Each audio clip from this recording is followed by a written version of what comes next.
Hey everyone, good evening. Welcome to the Essential Credentials podcast. This is episode 86. We're live on a Tuesday.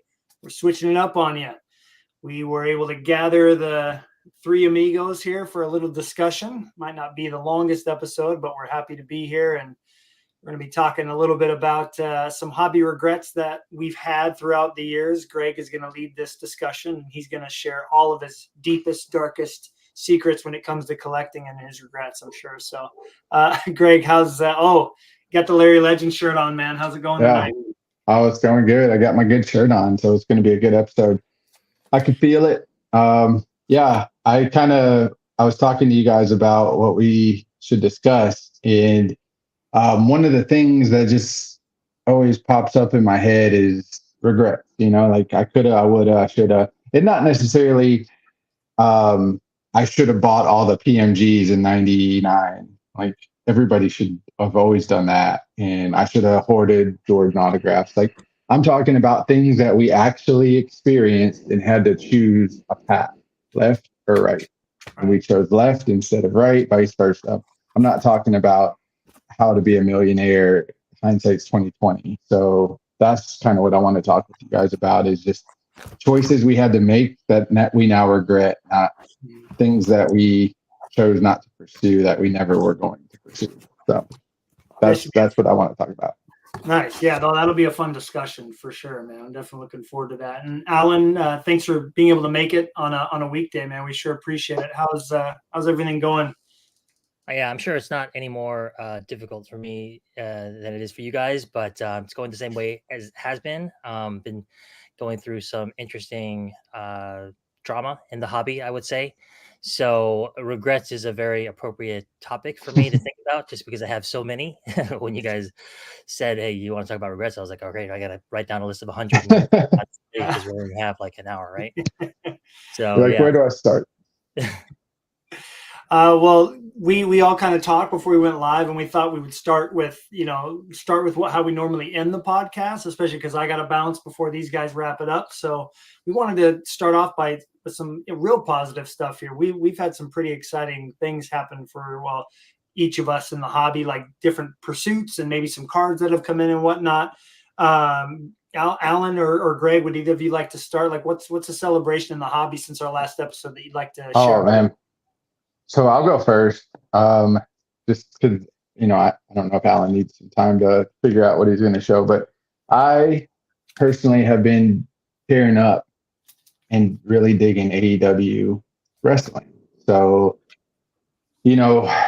most of you guys know, those who watch the show, I'm into Tim Salmon, but my Tim Salmon well has been dry for a long time. I get one every month, maybe. So you have to find something else. When we've talked about this numerous times, keep the hobby fresh, keep the hobby fresh, keep the hobby fresh.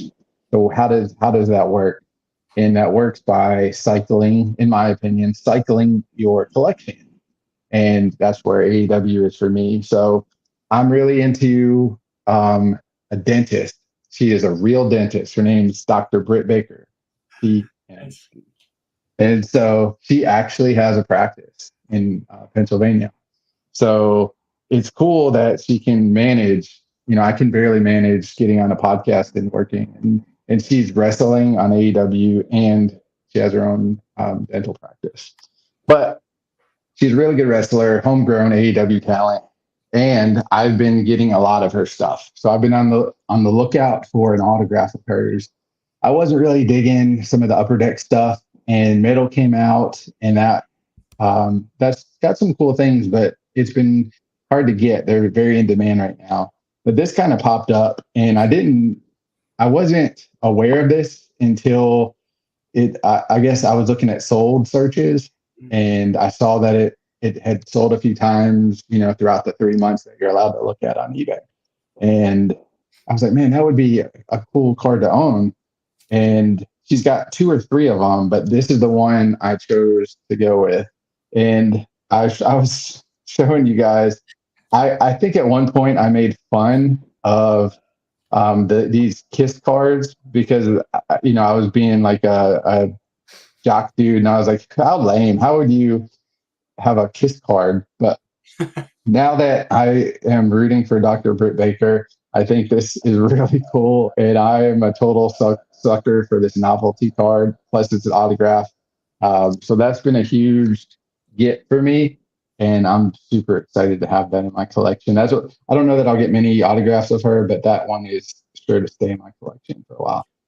Can we at least admit that, Alan, that if Greg was getting paid what she is to wrestle to come on this podcast, he would definitely find the time to get on I here. would. I mean, I would. right? Money talks, right? Yeah. Yeah, no, he would make a few of those kissy cards too. I don't know how much he got paid for that, but Ooh. there's Dude, a teenager in I'll all kiss of us, all the and a teenage babies. boy in all of us, right? So if I was a fan of wrestling, a female wrestler, that would be an amazing card to get. Right. Yeah. Greg, real quick before we go on to Alan, like how do you feel like Upper Deck and the other who else is making those Kiss cards? Was that a Topps card you said? No, this is a convention card, so it's not even like a legit company. Okay. So this was not any specific. I think Collectors Expo made this. Okay. So it does not carry any kind of premium due to that. But I think Topps and Upper Deck have done Kiss cards, and I always laughed at them, but now I own one, and I'm on board. They're really cool. So this will be in my collection for a while. I mean, it's so funny because I remember when we first started doing this podcast, I was like, modern cards are awful. I will never, ever, ever buy modern cards. Yeah, whoops. Yeah, that happened. Yeah, it happens. But in our defense, these are not modern baseball or you're doing Star Wars, I'm doing wrestling, so we're getting off tangent a little bit for what that's worth. Well, I will just say, if Liv Tyler made that kind of card when Lord of the Rings came out, I would want that card. Like, that would be like the top of my stack. Yeah, so I don't blame you. I can't judge at all. Well, yeah, if we're going to do some positivity before we talk about some of our regrets, I have something that just came in I want to share with everybody. I was going to make a video, but haven't found the time, so I may as well do it now. But figured before I get into it to say hello to some of the people who are on here with us. We've got Junior. I want to say hello to him. Comes from an egg, I think. Cheers to you. I love who that is. That's awesome. James, how's it going? Thank you for hopping on with us. And I collect Ichiro. Good to see you again. So for me, I think I teased this last time we talked, but I said that I was getting a grade or condition upgrade for one of my favorite cards in my collection. This is the 98 Preferred Power from Prized Collections, Donruss Prized Collections. And I've been doing I was doing a top 25 list, and then I expanded to top 50 and then 100, just because I have so many 90s cards that aren't autographs and aren't relics that I love so much. And it's really cool to be able to go back through your collection and just appreciate each card and sort of put them in order. I've always been about rankings. I love the idea of a ranking and putting one card ahead of another. And I've been going back and forth, but this card has always been in the top 15 cards of any of the 90s cards I own. And that's saying something, because I own some really, really major cards from the genre of this player, of my player. But the problem I've always had with this card is that there's a little piece of foil that shines through just above the I and the A on the jersey. And I always thought it was because something from the pigment flaked off and allowed the hollow foil to come through. That was always my problem with it. And then on the back, I feel like it was so cut off center that you can see this sort of orange strip, which I think is what the factory uses to make sure that it's cut exactly right. So those two minor things have always bothered me, to the extent that I never look at this card, even though in its perfect condition, it would be one of my favorites. So I ranked it there, and I was able to put a deal together for a PSA 9, which is unheard of because these cards are so condition sensitive. Right. Matt, you even traded me an A-Rod 9 because I needed an example of what these cards look like when they're perfect. And there's no foil showing through the A-Rod, or really any of the other players that I have, including Clemens. But as you can see here, the back is a little bit better centered. For these full D cards, I always thought centering was weird, because how are you supposed to judge centering on a card like this? Right. Usually, right?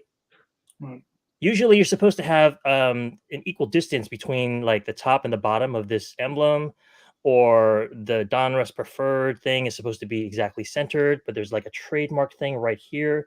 So do you count from the edge of that? How can you tell from the back? Like usually the text goes all the way across so that you can see if the margins are the same, but in this case, it doesn't do that.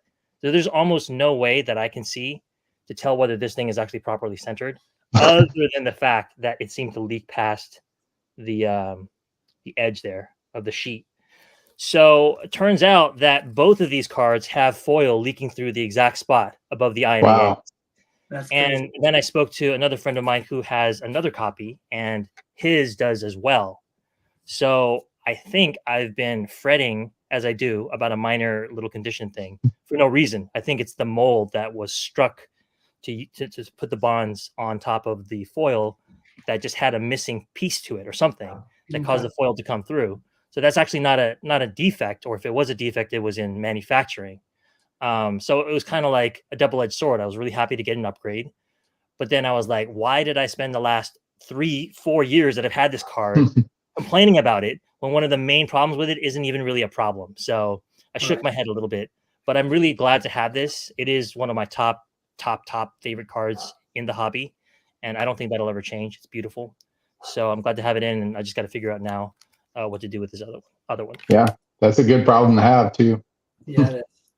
Those shine so well, man. I mean, I don't do 90s baseball anymore, but those prized collections, they often come back, and I enjoy looking at them. They just have a shine that no other card really matches, other than maybe the star factor, right? That one's got some good shine, and there's one other one that's coming to mind, but I can't name it right now. Forgot all the names, but that's a beautiful card, man. So cool Yeah. to upgrade.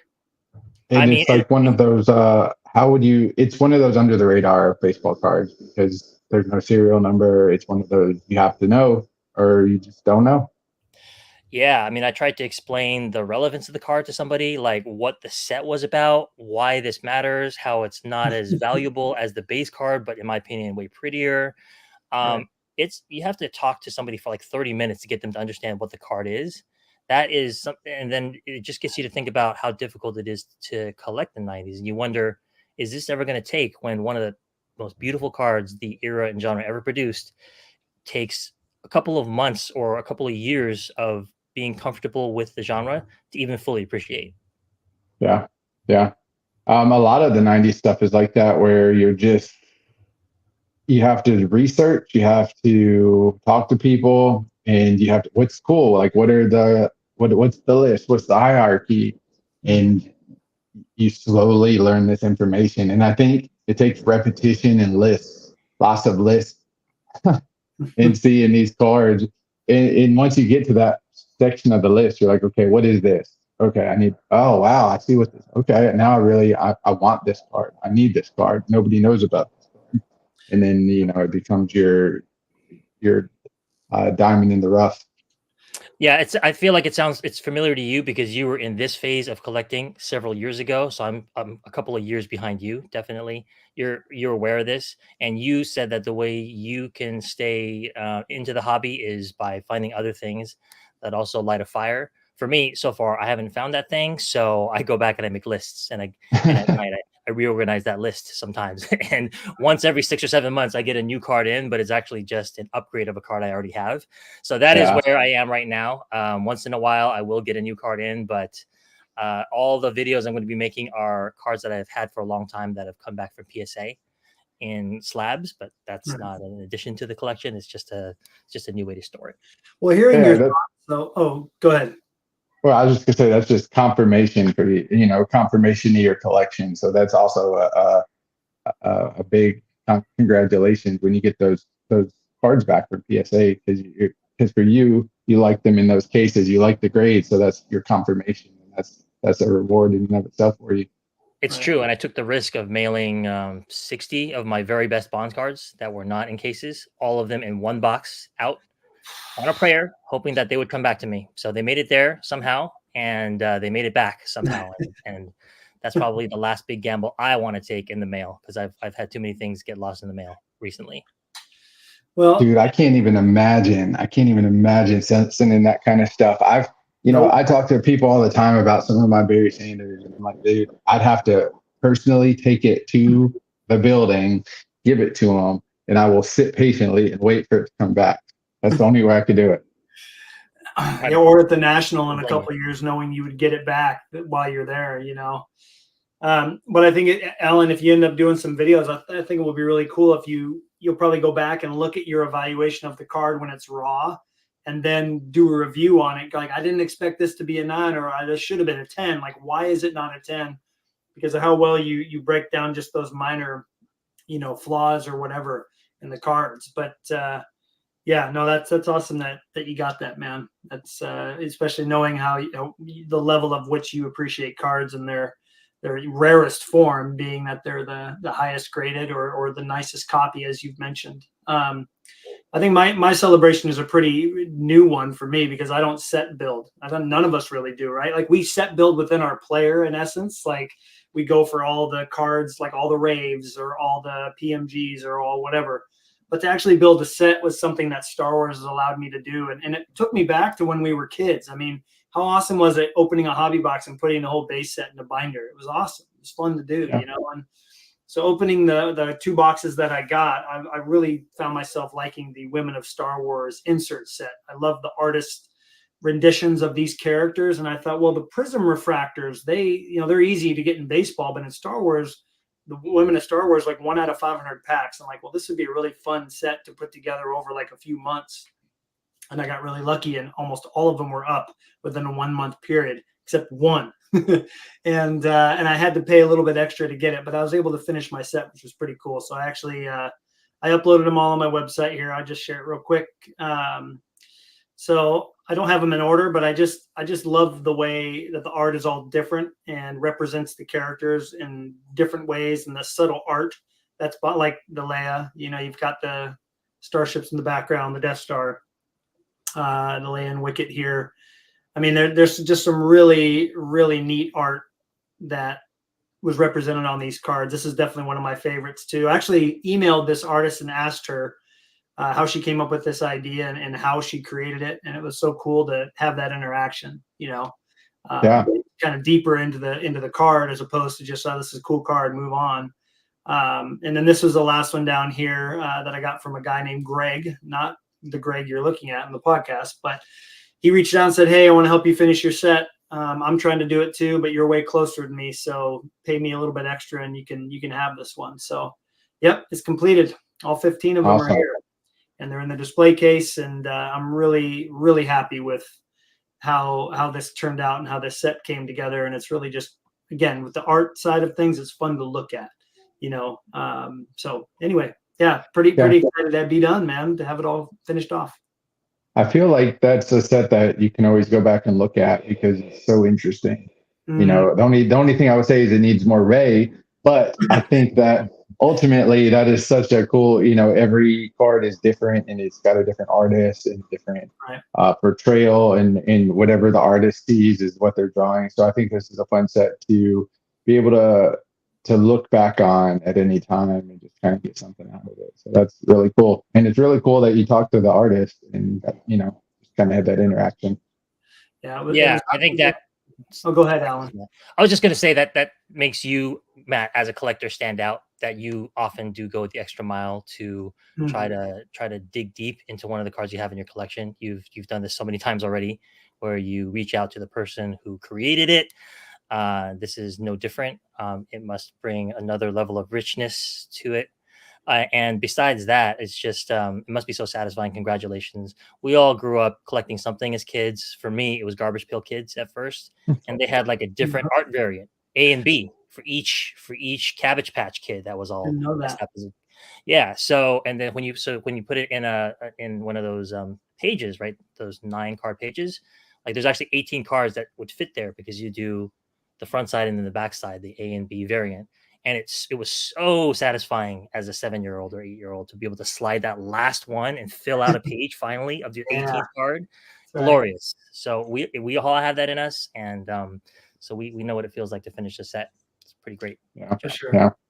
Especially having a connection to all those movies in some way, whether I don't like the movies or love the movies or the new series that have come out, you have a connection with each of the characters. And So yeah, it's definitely it's a new, just like with Greg and his wrestling cards, it's a new level of appreciation that I think differs from the Marc-Andre Fleury, collection where I'm watching a real life person performing still. So Yeah. But Greg, let's hop into our main topic here, man. This is going to be a fun one to see where it goes. Oh yeah, definitely. Before we start, I do want to say I did get this Super Wave for Tim Salmon, 1999, number to 25. Thanks for shouting it out. That was a big get for me because I haven't had one in a few months. So that was a big one. So I lucked out in the Tough 90s group. Somebody posted it, and then it was the tags. Everybody was tagging me, and I was like, okay, I'm going to get it. Well, it's got to be satisfying because a rare salmon, like you don't have hardly any left, and like No. for us to help you find one and get one, it's like it's an achievement for the the mass group here that all know that you love collecting them. So yeah. But in regards to our regrets, so I regret to inform you we will be talking about regrets. I was thinking about this over the past, I don't know, it's been a few years now. And, you go through phases of life and you think you don't need stuff. Yard sales, garage sales, Goodwill. I'm never going to look at this again. I'm never going to buy, I don't need this. This is just like taking up space in my closet. So you get rid of stuff. And one of the things that I am now regretting getting rid of is my Marvel Series 1, 2, and 3 complete set with all the holograms. It was a magnificent collection of just Marvel awesomeness. And I regret so much. I'm pretty sure I sold them in a big 5,000 count box or whatever it was. And, I'm now looking to get Series 2 because that was my favorite. I'm looking to get that back, and I want to put it in like a binder and get the holograms just because that was such a period of my life that was so important. Even before baseball cards, I was into Marvel cards, and those were the comics and the characters. They always meant something a little more to me, and then I got into sports. But the Marvel stuff, I thought I grew out of, but like everything, I circled back, and getting rid of that really was crushing to me now because I spent so much time putting that set. It wasn't just the Series 1 was, my mom bought that for me and I had it. But the Series 2 and the Series 3, I put together with my own time as like an 8-year-old or a 9-year-old. And the holograms I traded for, I spent so much time, like Alan was saying, it was so refreshing to put the last card in the binder. And now it's gone. My set is gone. I'm sure it was in horrible condition, but it was still meant something to me. And now it's gone. So now I have to buy somebody else's set that they did and put together, which it'll be fun, but it won't mean as much as the original set that I put together. And I really regret getting rid of that stuff. And it even goes back to, I have a daughter now, and I would love to have passed down my Ghostbusters headquarters that was, I don't know, 2 feet, 3 feet tall. And I regret selling that at a yard sale. So those are right now like fresh on my mind and instant regrets for me because I would love to be looking at my Marvel cards and holograms. I'm a huge hologram fan, as you guys know. So just to be able to look at that stuff right now would be really cool. And now I have to buy it and start all over again. So all that stuff I regret selling. I have some other regrets, but I'm gonna let us kind of share it and pass it along. That's a good one, Matt. I don't know if you did holograms back in the early 90s, 93, 94, because I started with Series 3. My friends had Series 2. I started with Series 3. I only ever got the Thing hologram, and those things were, they were about as valuable in a 14-year-old, 13-year-old's eyes as any card could be. They were amazing, and they were impossible pulls at the time. So I was amazed when I saw a full set. I didn't think it was possible to do. So I totally hear that. I'm just going to jump in just because I'm polar opposites with Greg. I didn't have a lot of money growing up as a kid, so I didn't have much, and everything I bought, I kept. So every Garbage Pail Kid that I've ever gotten every baseball card that I've ever owned virtually, every Magic card that I've ever pulled virtually is still somewhere in storage because I never got rid of any of it. Every single item was super, super precious. And if anything, I regret not getting rid of more earlier. So those are not my regrets. My regrets are typically I wish I had gone for something that later, now it's more expensive. The regret that I will do now is a little bit of a change of pace. It's kind of a double regret if I can find it. Oh yeah. So when I first started doing 90s and when I first started talking to you guys and you guys were teaching me about the 90s and I was learning about it, I always valued Topps Finest over Topps Chrome because Topps Finest came from baseball and Topps Finest to me always seemed like the more important set. I wasn't there when Chrome came up. So it wasn't until COVID happened that all of a sudden Chrome base refractors became all the rage and multiplied like 10, 15 times in price. And it was at that point that I decided to go for them because everybody else thought it was so cool. And I was like, hey, I can kind of see the point now. And so I regret waiting until cards like these were 5 to 20 times more expensive than they were just a year earlier to get them. They are beautiful, but again, I'll go back to the rankings of my 100 favorite cards from the 90s, and this card was like number 76 or something. And this is my favorite of the Topps cards. So not only do I regret not picking them up earlier, I also regret buying them at all because I like them, but I don't like them as much as I ever did. And so it was just sort of a thing in the moment where I got it because everybody thought it was so cool. And I like it. I need it. I mean, any full 90 set needs to have it. But the fact that it's 76, I mean, goodness gracious. So, and then even a step further is this retro factor from 2001. I love the concept of it, but I'm just not a fan of cards from 2001 and on that much. When I got this card in, I literally just said, cool, got it, put it in my bag. And that was the last I ever saw of it or thought of this card. So I don't know if you guys have cards where you spent several $100 thinking, oh man, I finally got something I thought I wanted. But it's just because my 90s list is dwindling and I'm scraping for rushes. And that was one of them. And it didn't do it for me. I'm just going to jump in and say I like that card better than the first one. I'm sorry. I love the gold, man. I think it's better, but I get it, And to top it, the retrofractors, they have the paperback. And yep. Yeah. That's cool. I like the concept. I mean, I like the concept, but I mean, there's a ding on the front. I'm like, why didn't I wait for a PSA 8 or something? I mean, like, I can never be satisfied. Look, I was agonizing about this card for literally 3 or 4 years. One of my favorite cards. Never looked at it because I was so pissed at it. And come to find, actually, it wasn't that card's fault. They were all born like that. Well, first off, I gotta say, hey, if you're needing to, if you don't like looking at that retrofactor, Greg or I would be happy to keep it for you. So if you don't like it that much, feel free to jettison it. But I mean, I don't know. I have a few regrets. I mean, the one I was going to start with, but I don't really like going over it because we're talking like thousands and thousands of dollars given away.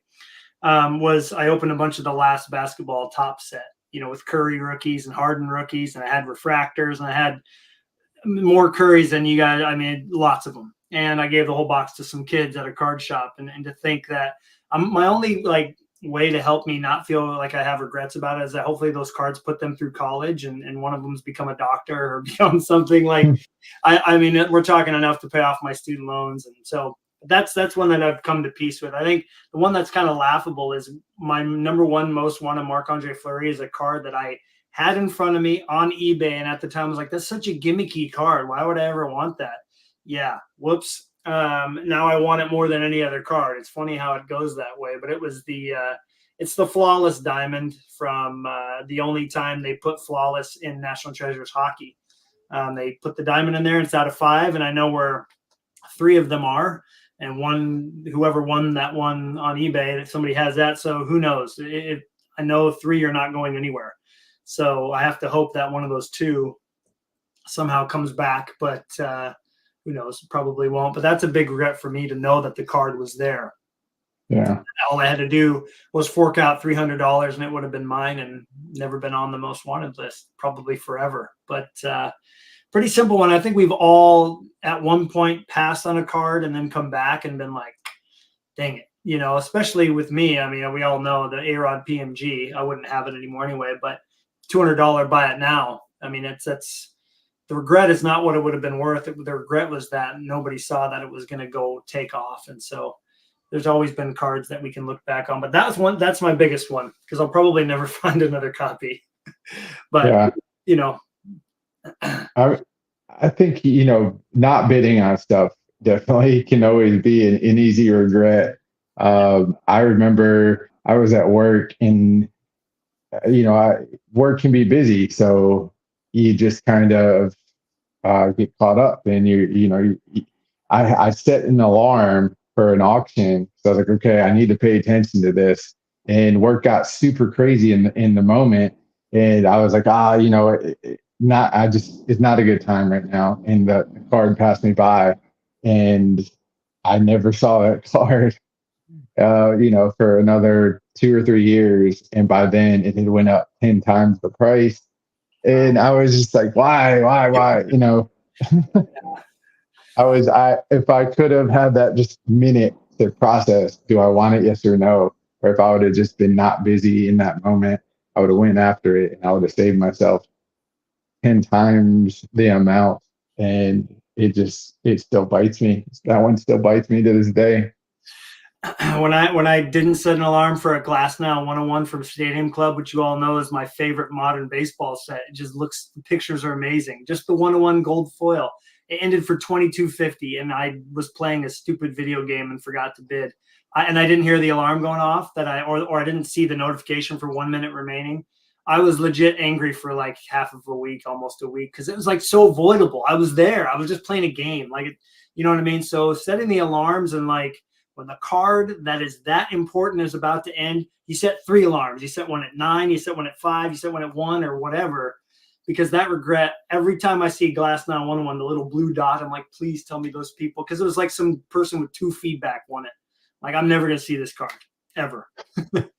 So, I mean, yeah, you can learn from your regrets. I think we're all going over right now where there's a lot to learn. You learn more from them than you do any of like the celebrations. But yeah, anyway, let you get to that. Man, I think Jordan. I was just going to say Jordan LeBron, man. Jordan LeBron, brutal. 2019. It's got to be one of the worst times, huh? Oh, Lordy. That stings. That stings. It's hard to time the market, though. Like I bought a PSA 9 Joe Montana rookie card because I've always wanted one. And I saw the prices were going up and there was a lull in the bonds. So I bought it like in late 2019, right before COVID happened. Then COVID happened and you had that first ramp up and I sold at that first ramp up. So clearly I'm not a Joe Montana collector if I only hung on for 4 months and just took the profit, right? Yeah. The regret is though that it ended up selling for way more during the second spike, the much, much bigger post-COVID spike. So I was like, why didn't I hang on to it that long? These kinds of regrets, they don't follow me quite as badly as the deep regrets. The biggest regrets I have in the hobby, I'm not even sure I'm ready to talk about them today. They may not even come up. I've touched on them in the past, but we'll see if I come around to actually speaking about some of those. We need to get him a couch, Greg. So we like have him lying down on the couch while we're talking about this episode. We can just take turns. Oh, man. 100K. That's life-changing money. It is.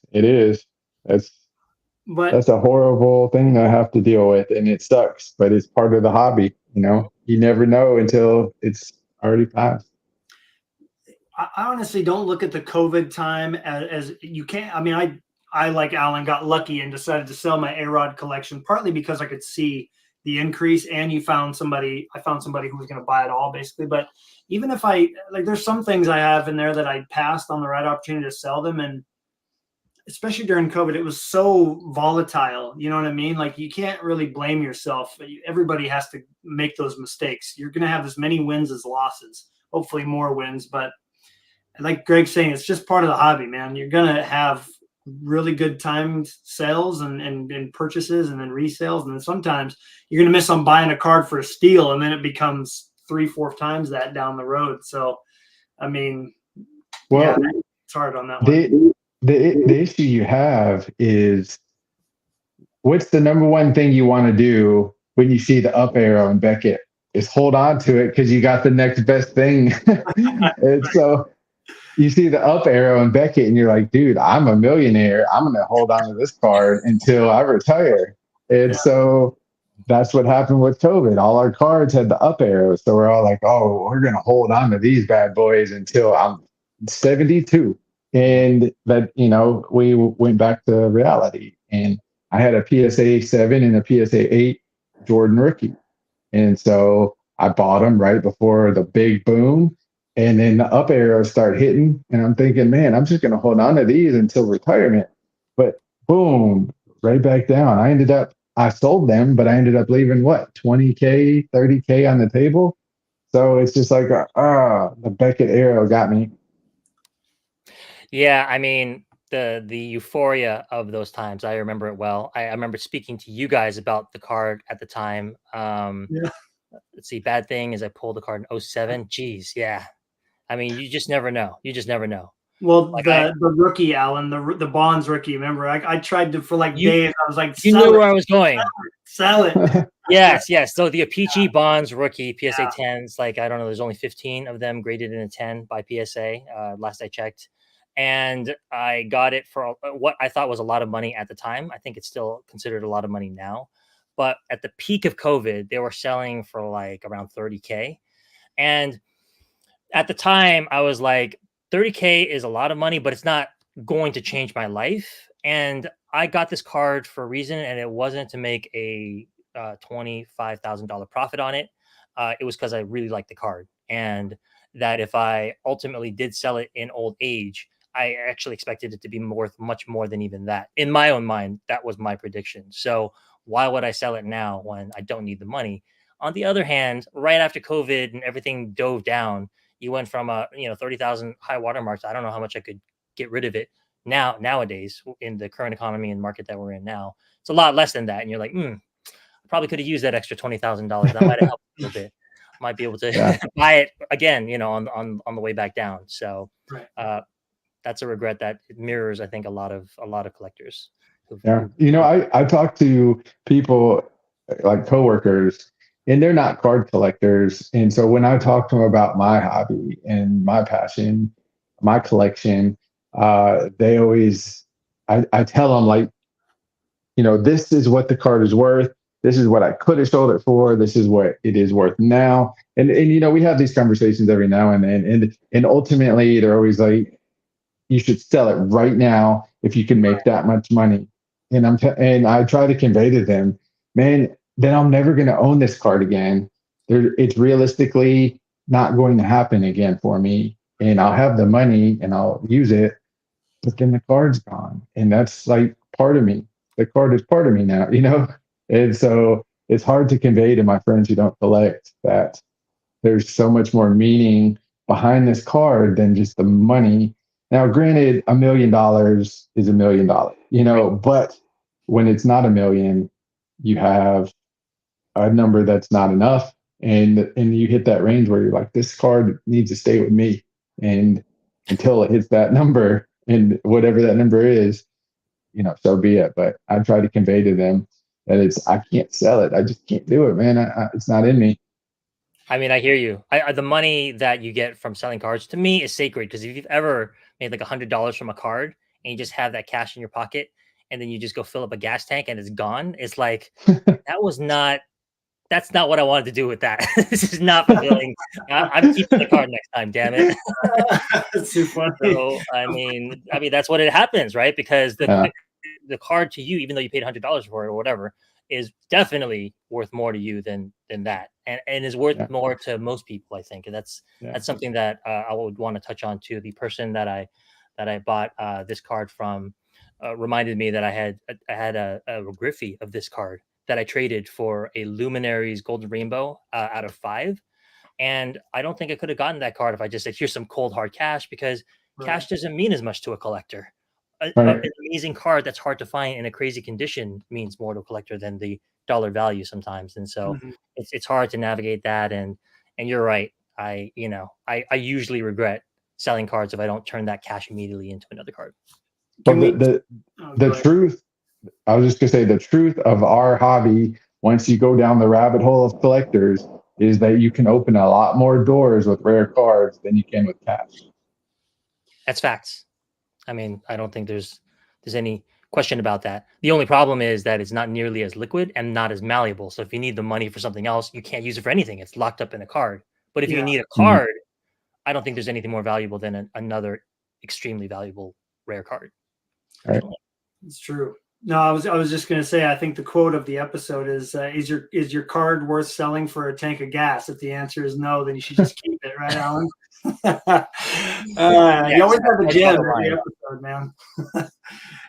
But I think, to touch on what you're saying, Greg, like selling a card too, you said, yeah, well, I'm probably never going to own this. Even if you can, like the regret of having seen it leave the house and having to go back and get it again. That's part of the reason I have no interest in getting back into A-Rod. I love some of the cards that have come up for sale. I have my safe searches.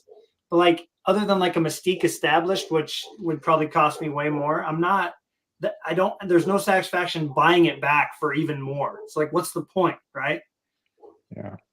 Well, there may be some satisfaction. I mean, there may be some satisfaction, but there will also be like, ooh, that sting after you think about it. Like, I could have gotten this for 10 times less. But I keep saying, Matt, water's warm, come back. When you're ready, Randy Johnson, A-Rod, they'll be waiting for you. You know, you have a whole lifetime to decide if you change your mind. And I think there are still going to be cycles and ebbs and flows to the market. And if you want to collect your favorite 90s guy, you can still do it on the cheap and get some pretty nice cards. It's still doable, right, I would say, because the 90s is so vast. A card like this, you wouldn't be surprised to find a card like I paid 4 figures for this, but I mean, you wouldn't be surprised to find a card like this in a 10-cent box somewhere because nobody knows what it is. Why would anybody know what this is? I mean, I didn't even know what this was when I was a 90s collector. I was like, what is this? I had to have Greg explain what Donruss Collections was to me like about 4 times before it finally clicked. Oh, it's not preferred. It's something else. It's a anthology set. Oh my God. It's impossible to absorb after. And if it's not serial numbered, that it makes it even more convoluted because then, it could be in $1 box because what is this? What is this? Well, if we're talking about regrets and shiny cards and all this other stuff, I think a huge regret would be that Pinnacle never got some of those 98 sets or got to continue what they were doing. Man, all of our guys had love in those sets, and that's like the only regret I have in the hobby is I would have loved to have seen 98 and 99 Pinnacle right in the like hottest time to make 90s inserts, man. That'd have been great.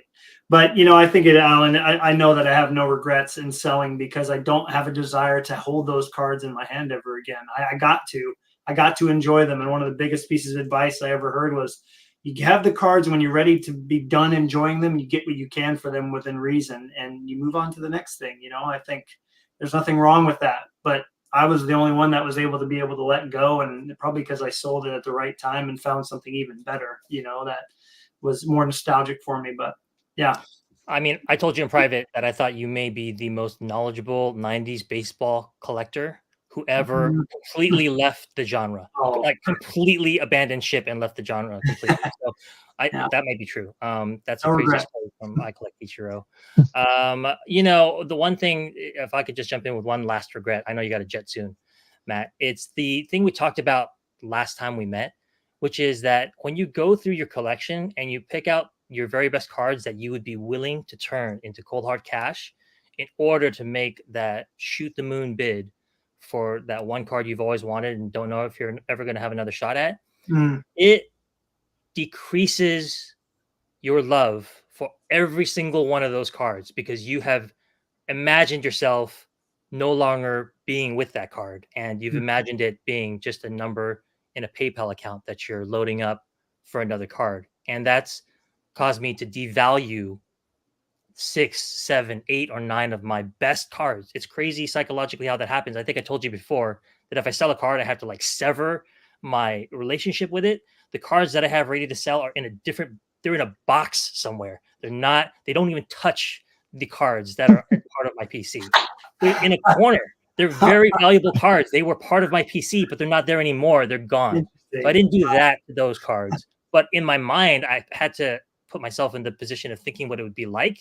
And just that exercise caused me to devalue 6 or 7 of my very best cards because I'm like, oh, I never thought I would part with this card. And now I'm saying, yeah, I would take this amount of money for it right now.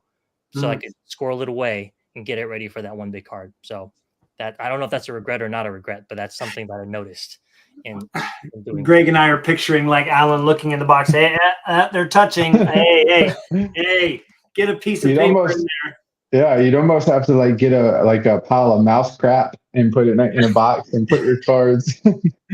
Yeah, I mean they're radioactive to me now. You know what I mean? I don't want to see them because they're it's just dollars now, right? And it feels bad because one of them is like a Barry Bonds autograph, and I love the card. I just don't love the quality of the autograph, and I want to get an upgrade someday. There are only 2, so it may not exist, but I'm done with that card, and it's unlikely to return to my PC. Although I guess never say never. Yeah. You never know. Cards come and go. You hate a card, you love a card.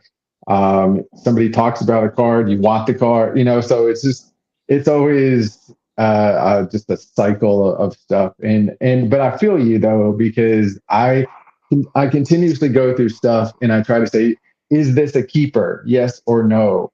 And I'm at a point now where I feel like 80% of it is yes.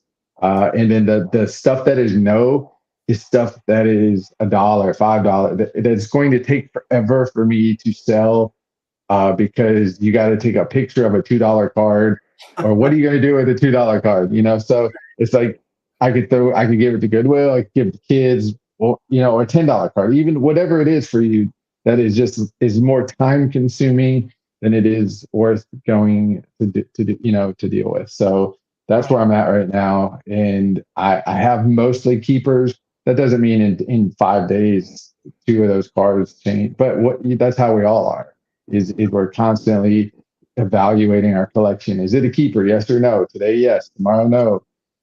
And how do you get rid of that? And a lot of it is finding the time to get rid of it. The time. You know how long it can take to make a trade with people sometimes? It's days and weeks and months. And that in and of itself, I'd rather post the card on eBay and take the picture. And even that feels daunting sometimes because I'm like, I gotta have 10 minutes to type out what the card is and the grade and ungraded. It is graded and it's condition and then the amount I want, the bid amount. There's just so much to do. And it becomes one of those, it sits in the right. Well, hey, you guys finish up the episode. It was awesome seeing you all. I got to go coach at basketball practice, but really excited and glad to have had the opportunity to come on and chat with you all. Thanks again. Always fun. Yeah, man. We'll talk to you soon. Yep, have a good practice. Thank you. Yeah, I mean, what you're saying is true, Greg. I don't know. I talked to you before in private about how I wanted to maybe just give some of those cards away that are like $5 or $10 because they're just not worth the time it takes to negotiate the deal. Remember the address, write it down, put the correct amount of protection around the card as you slide it in. Remember the packets, take it to the post office, mail it out, send the tracking number to everybody for $10. It's like I'm this close to just going in the 90s group and saying, hey, here's a Lofton from Pacific out of 67. Whoever wants it, somebody send me a self-addressed envelope and I'll just send it to you because I don't want to deal with the card, but I don't want to throw it away. Like I had no idea what to do with it. And it's just not worth my time to sell like a $5 Kenny Lofton out of 67. Yeah. And so when I go to these card shows, I will see people, dealers specifically, asking for trying to buy the dollar boxes from each other. So they will literally go from one table to the next, looking at dollar boxes amongst themselves and buying them. Like I need 1,000 count dollar box. I'll give you 200 for it. And then they take it over to their table and, they set, and so it just keeps happening back and forth. So I'm wondering to take that box, you make the box and you take it to the card show and you say, hey, here is this $200 because they want those dollar boxes. They want those $5 boxes. I think that it is a wise decision to put together a box and take it to a card show versus putting every single thing on eBay, listing every single thing in Facebook. I think that's your best bet if you're trying to get rid of a lot quickly. Yeah, I mean, you're lucky enough to have one of the most semi-regular major shows in Nashville, right, in the country. Yeah. Like, it's one of the We get big two shows. big ones a year. That's crazy. I mean, I live in California, but it's the wrong half of California. It's the northern half. The sports is just not as big a deal up here as it is down south, and Mhm. sports cards is definitely not as big a deal up here as it is down south. So we don't have these massive shows like Nashville or Burbank up here. And yeah, I'm with you, Junior. I also wish there were more card shows near San Francisco, but like you go to most of these shows and you're so good about basically sending me every cool Bonds card that you see, but most of them I already have or I don't want because of the price. And so Yeah. how much, now that you do have that show available to you twice a year, how much enjoyment do you get going there and not finding the salmon or the Barry Sanders or, the cards that you need and just sort of just browsing and soaking it up? So, because it's twice a year, it becomes just an experience. It becomes like a day out, So I'm not necessarily, it would be nice to find the things that I'm looking for, but I'm so specific that I'm never going to find that. Those things that I'm looking for are not going to be in a card show. And if they are, then that means I hit the lottery, basically.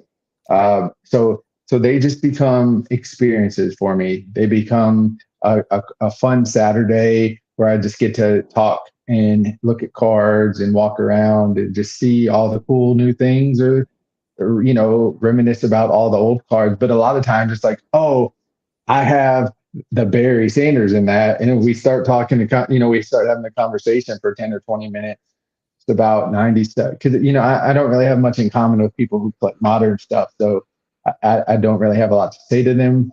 But when I do see the 90s cards, it's like an immediate connection. And then we'll start talking 5 minutes, 10 minutes, whatever it is. So it just becomes more about the experience for me when I go. Oftentimes, I'll go to a card show and spend 6 hours, and I will have bought zero things.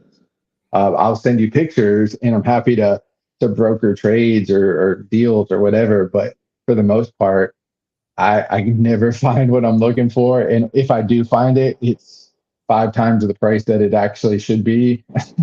And Yeah. I don't want to deal with the negotiations of it, and so I just look and I talk, and that's it for me. But I would definitely be down to put together a box of stuff that I need to get rid of and offering up, $500 for $150 or $200 or whatever it is, because I think I've seen enough people at card shows and enough dealers going back and forth where they're buying each other's boxes that there is something to take away from that, and there is some opportunity to sell mass quantities of something as long as you're willing to take a little bit of a hit and not do it eBay single sales and get the maximum value of every single card.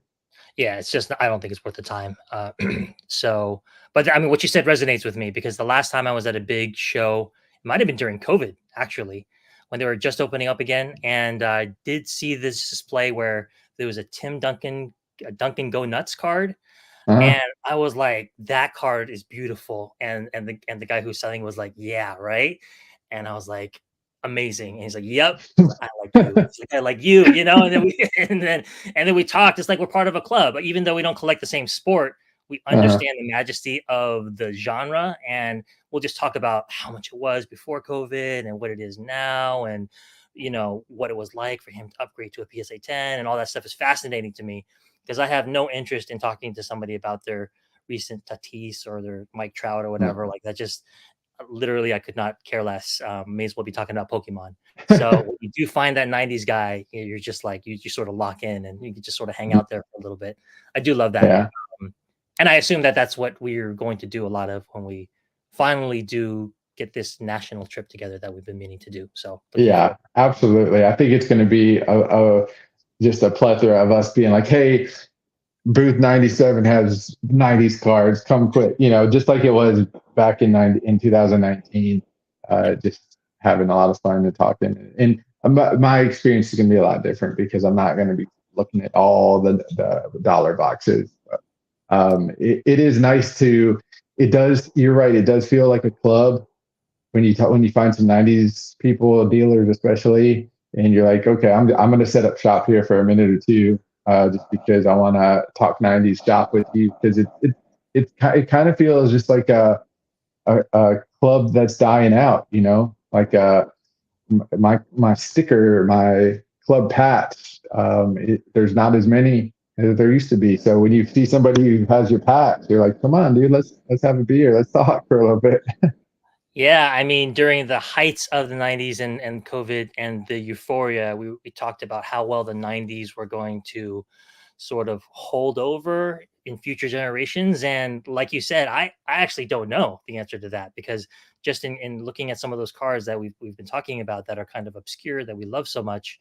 I mean, even in the 80s, they had, if you wanted to go back to the 80s, there are variants and slight photograph variations that you can get into if you really wanted to, like Dale Murphy's and Randy Johnson's. Yeah. But the 90s is all that, like almost every single set is that complicated. So to get into it, you really have to have a place where knowledge is passed on. You've talked about that before. We do have Baseball Cardpedia. We do have the Facebook group, but I don't know. I feel like it's time is running out on the genre a little bit, and it may never leave the small niche that it's occupied for all this time. I know that it's gone mainstream in basketball, but I don't know if I ever see that happening in baseball. Do you? Yeah. I think our best hope is that basketball connection. I think people do want the cool stuff that exists in basketball, and when they can't afford it, they start looking at other options. And I think wells run dry for everybody, whether you're a Jordan collector, a Duncan collector. If you have the money, your well is going to run dry eventually. And then you start looking at other stuff. I can't be the only person who bounces from Tim Salmon to Barry Sanders to Larry Bird to wrestling. I think you see it on Instagram a lot. You look at these profiles and everybody's got a little bit of everything because they're well ran dry. So it's hard to say what the 90s is going to hold, just because the information has to be passed along. I think Baseball Cardpedia is going to be something that ends up being a godsend for 90s cards, because trying to look at something baseball card wise and finding it immediately on Baseball Cardpedia is so convenient. And as we know, the further we get in technology and in our generations, the lazier we seem to be. So if you can't find it, you're like, yeah, I guess whatever. But if you find it on Baseball Cardpedia immediately when you look for it and you see, oh, there's only 5 golden anniversary refract, like you start going down these rabbit holes that's immediately available to you on the internet. When you look for football cards, nothing exists. You have to go on eBay, or am I on a message board, or am I talking to somebody in the Facebook? But you have to search for this information. How bad do you want this information? Because you're going to have to look for it. But Baseball Cardpedia is instantly available for people. So I think that does baseball a lot of good in the future, because people are going to want instant information. We know that, instant gratification. And so the 90s, the best thing going for it really is like having that information available to know what's rare. Like, oh, this is rare because I can see that it's rare. I see the serial number. I see the information on Baseball Cardpedia. This is important. So I think that's a good thing, along with basketball continuing its stratosphere kind of, worshiping. And I think it's going to have a good effect. I don't know where it's really going. I definitely know football and hockey are struggling to follow basketball, and baseball is still pretty high up there. So, what the future holds, I don't know, but I think Baseball Cardpedia is going to have a strong effect on 90s cards later on. That's 2 great points. The first one being Jordan. I mean, he's Babe Ruth of this time and all time. He may be the most radiant sports figure in human history. So I think there will be people who will always collect his cards. And if there are always people who collect his cards, then anything that he's in will be alive. And I think that that is part of the way that our genre stays alive. The other one being the knowledge that gets passed on. Even Baseball Cardpedia, you look through it, some of those articles, like you can't possibly unpack what that stuff means the first 20, 30 times you read it until you start talking to other people and seeing what the cards look like and seeing the variants. But you're right, that's there. And I can't imagine what it would be like to collect 90s hockey or basketball or football and just be like, just have crickets out there. And with all the problems that basketball has with counterfeits, they have worse problems with counterfeits than even we do. Essential Yeah. Credentials, every one of those cards, because they were so valuable for so long, have been counterfeited. And when I look at a counterfeit, I don't know what I'm looking at. I'm like, this looks completely legit to me. I could never buy a 90s basketball card because I'd be so fearful of buying a counterfeit. And I'm sure that's the case for a lot of people who are getting into baseball 90s cards for the first time. Yeah. Yeah, and the one Basketball thing is I on would a say is, sorry, one thing more is that I've been doing a sort of a 90s insert set rankings on the most prominent sort of sports card thread on the internet. And it's just amazing because it's like 4 or 5 guys who respond to that thread. But then somebody posts an Otani, and you're talking about hundreds of thousands of views, tens of thousands of posts, over the course of several months. And I can't get anything going for 90s. And so that tells me something. It tells me that the 90s still hasn't taken hold in baseball, that a lot of the price that's being driven up on the high end is the energy is in basketball. It's those guys who collected basketball, like you said, they sort of run out of things to go after, and they look at another sport, which is a fraction of the cost, but have some superstars that are just as big, and they go after that. And that's what's happening. It's not that baseball is suddenly waking up to the 90s, because if it ever did, it would be an unimaginable explosion in interest in the 90s that I fear will never come. Yeah. No, I, you know, I agree with you. I fear for that too. It may never come. But we have basketball that has similar inserts in the knowledge. So it's just one of those, we can hope for the best and pass the knowledge along and see where we're at. But it would be very cool to suddenly have, it's like a double-edged sword. I would love to be in this situation of having all these cards that now everybody wants, but also being in that situation of having cards that everybody wants, so it's that double-edged sword of, I would love to have all these cards blow up and they mean something and they're the hottest thing, but then cards that I want are now the hottest thing, and it's just, which one is better, Yeah, you're right, because we talked about this last week. So careful what you wish for. If it ever did happen in baseball, that baseball fan, if even 1% of all baseball card fans took interest in 90s that don't already, it would be a massive, like, exponential infusion into our community. And I just haven't seen it. I don't know if it's ever going to happen, but if it did happen, the value of these cards would explode, and we would have a whole other host of issues to be concerned about. Other than just how much we've taken care of on our want list, which goes to something that Junior's saying here too. He says he's jumped a bit too much into second PC guys like Chipper and Ripken, since the A-Rod, which is main PC, is sort of drying up a little bit. I mean, I think we're with you. I'm with you. I know that Greg is with you on that one. Yeah. I don't know. In looking through my cards to try to rank all of them, and I guess we can wrap up on this thing, and I want to get your opinion on it. I was looking at some of the secondary PCs that I have, and I collect Manny and I collect A-Rod. And in looking back, I was just like, I have so many cool cards from the 90s of these guys. Like I didn't even remember that I had them. It was just whenever I saw them, I just couldn't resist. I just hit buy, or I never got the bonds of it. So of course I wanted to see an example of the card of a player I like.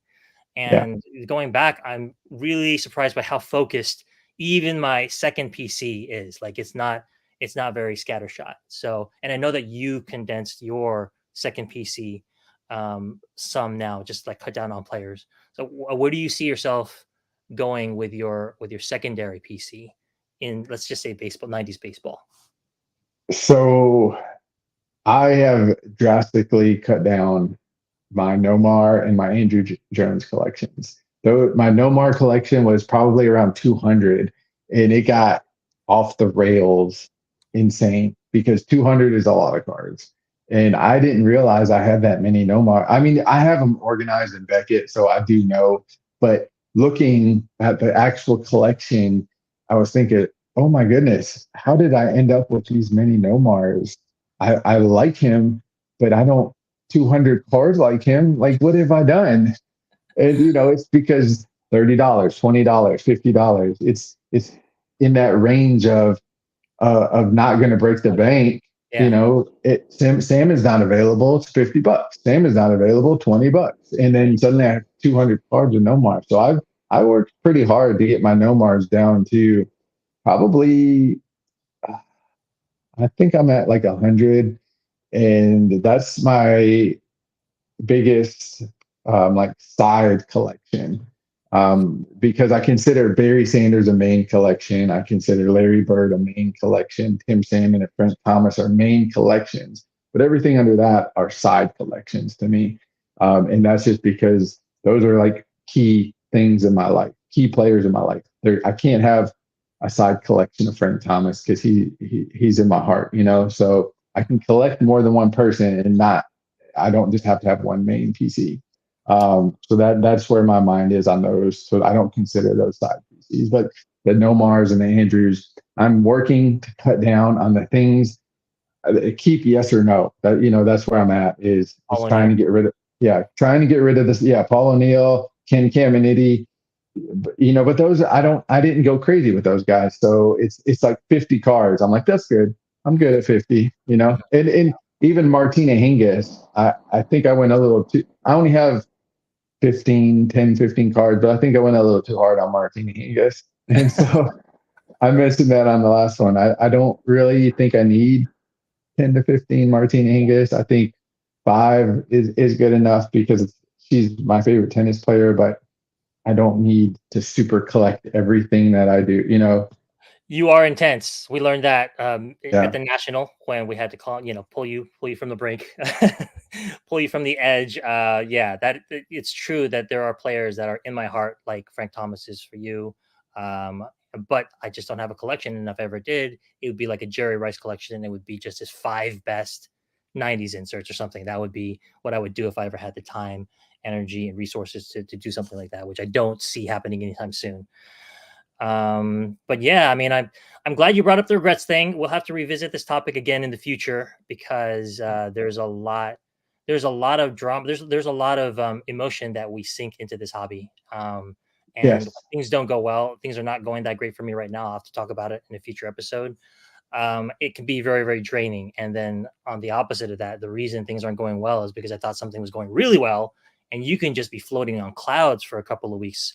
Yeah. So I've talked about how I let sort of this hobby get into my head a little bit too much, and it's there now, but it's great to be able to hop on with you guys and talk cards a little bit and talk about some of the things that are happening and how to think about our collections.